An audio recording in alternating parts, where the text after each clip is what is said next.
नमस्कार, आप देख रहे हैं जी गुरु जी यूट्यूब चैनल। आज हम पढ़ेंगे कक्षा 7वीं विषय संस्कृत का 7वां पाठ अर्थात पाठ 7 गीतामृतम। गीता अमृत। पहला श्लोक देखिए। वसांसि जीर्णानि यथा विहाय नवानि गृह्णाति नरो अपराणि तथा शरीराणि विहाय जीर्णान्यान्यानि शयान्ति नवानि देहि। वसांसी मतलब होता है वस्त्र या कपड़ा, जीर्ण मतलब होता है पुराना, यथा मतलब जिस प्रकार, विहाय मतलब त्याग कर, नवानी मतलब नए, गृहणाति मतलब होता है ग्रहण करना, नर मतलब मनुष्य, तथा मतलब उसी प्रकार, शयांति मतलब होता है प्राप्त करना, और देही मतलब होता है शरीर। तो इसका अर्थ है जिस प्रकार मनुष्य पुराने वस्त्र को त्याग कर नए वस्त्र धारण करता है, उसी प्रकार जीवात्मा भी पुराने शरीर को त्याग कर नए शरीर को प्राप्त करता है। जैसे हम कपड़ा जो पुराना हो जाता है या पुरानी हो जाती है तो उसको हम त्याग देते हैं, छोड़ देते हैं और नए कपड़ा धारण करते हैं, वैसे ही गीता में कहा गया है उसी प्रकार से यह आत्मा अर्थात जीवात्मा पुराने शरीर को त्याग कर नए शरीर को धारण करता है। दूसरा है नैनम छिंदन्ति शस्त्राणि नैनम दहति पावकः न चैनम क्लेदन्य तापो न शोष्यति मारुतः। यहाँ पर नैनम मतलब होता है न धन एनम, नैनम वृद्धि स्वर संधि। छिंदन्ति का अर्थ होता है काटना, शस्त्र शस्त्राणी है। दहती मतलब होता है जलाना, पावक मतलब होता है अग्नि, क्लेदयंती मतलब होता है गीला करना, और शोष्यति मतलब होता है सुखाना, मारुत मतलब होता है हवा।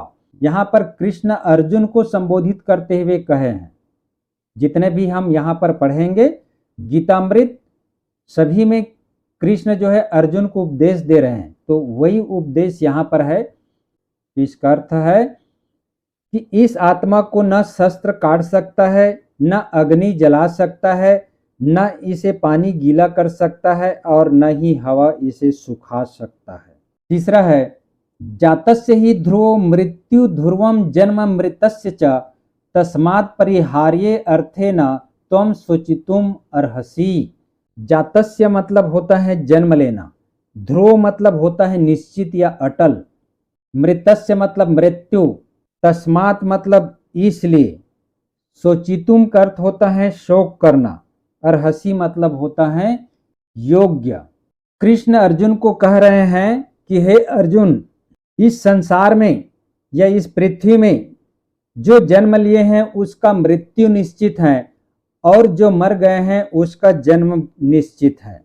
इसलिए इस बिना उपाय वाले विषयों में तू शोक करने योग्य नहीं है।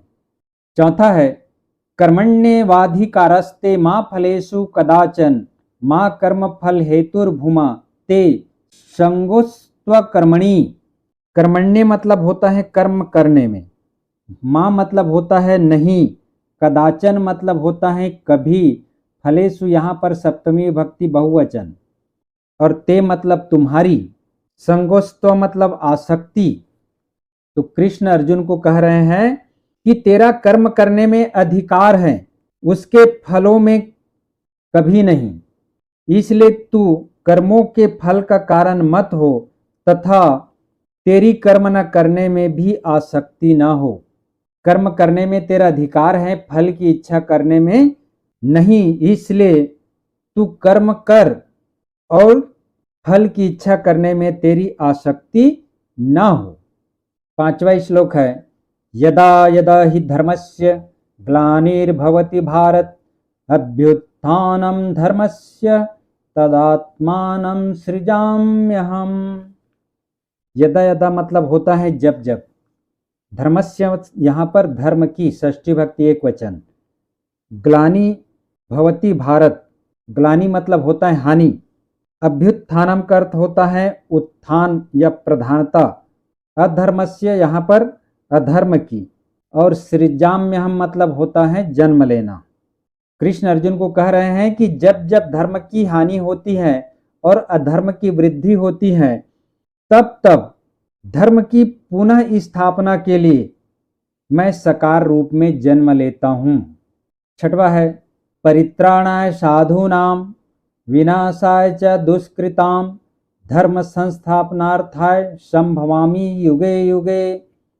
परित्राणाय का अर्थ होता है उद्धार के लिए, साधुनाम मतलब सज्जन या भक्तों, विनाशाय मतलब विनाश के लिए, यहाँ पर जो है चतुर्थी विभक्ति है। दुष्कृताम अर्थात दुष्ट।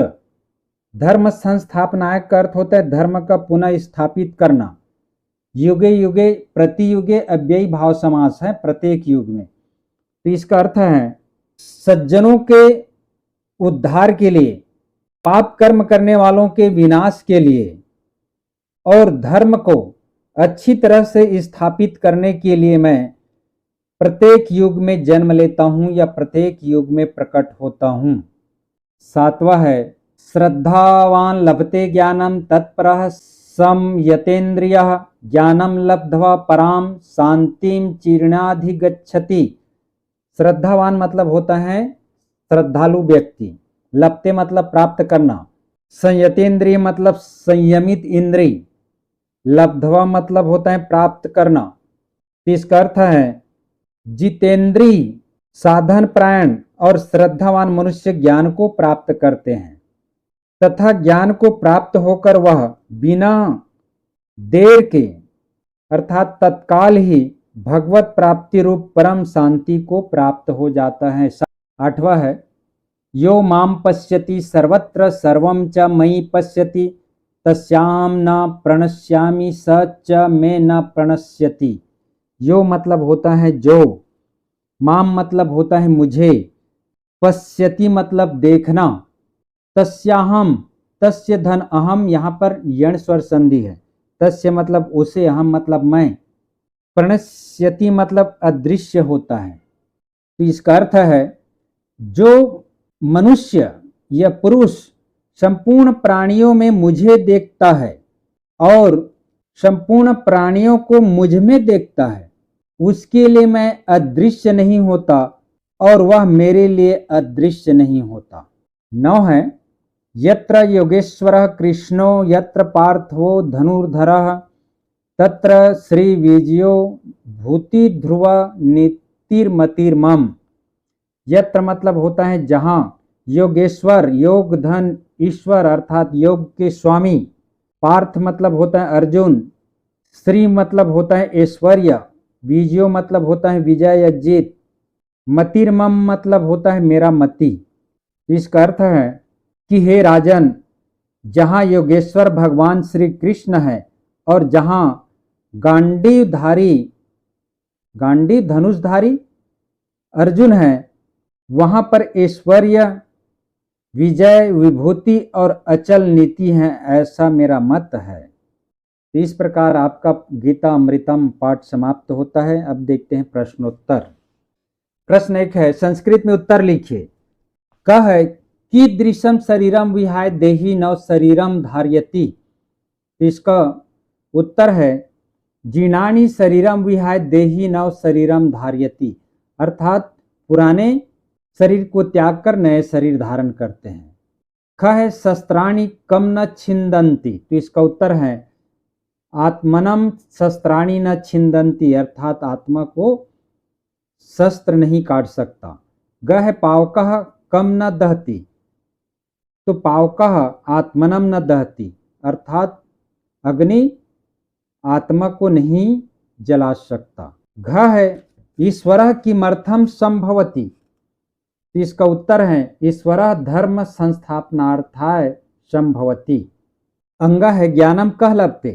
तो इसका उत्तर है श्रद्धावान लभते ज्ञानम। प्रश्न 2 है रिक्त स्थानों की पूर्ति कीजिए।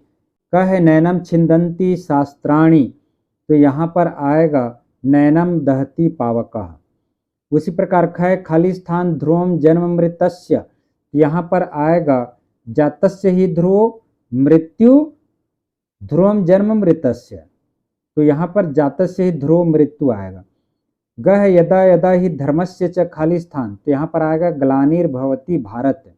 घ है खाली स्थान संभावमी युगे युगे। तो यहाँ पर आएगा धर्म संस्थापनार्थाय आएगा। अंगा है श्रद्धावान लभते ज्ञानम, और उसके बाद तत्परः संयतेन्द्रियः। प्रश्न 3 है, गीतामृतम पाठ के चौथे और पांचवें श्लोक को कंठस्थ कीजिए। तो आपको चौथा और पांचवा श्लोक को कंठस्थ करना है। तो चौथा श्लोक है, कर्मण्येवाधिकारास्ते मा फलेषु कदाचन मा कर्म फल हेतुर्भुमा ते संगोस्त्व कर्मणि। उसी प्रकार पांचवा श्लोक है, यदा यदा हि धर्मस्य ग्लानिर्भवति भारत अभ्युत्थानम अधर्मस्य तदात्मानं सृजाम्यहम्। प्रश्न 4 है, संस्कृत में अनुवाद कीजिए। क है, आत्मा मरती नहीं है, तो संस्कृत में अनुवाद होगा आत्मा न म्रियते। ख है, आत्मा को अग्नि जला नहीं सकती, तो आत्मा पावकः न दहती। ग है, तुम्हारा कर्म में ही अधिकार है, तो कर्मण्येवाधिकारस्ते। घ है, फल की इच्छा मत करो, फलेषु इच्छाम मा कुरु। अंग है, यह योगेश्वर कृष्ण है, एषः योगेश्वरः कृष्णः।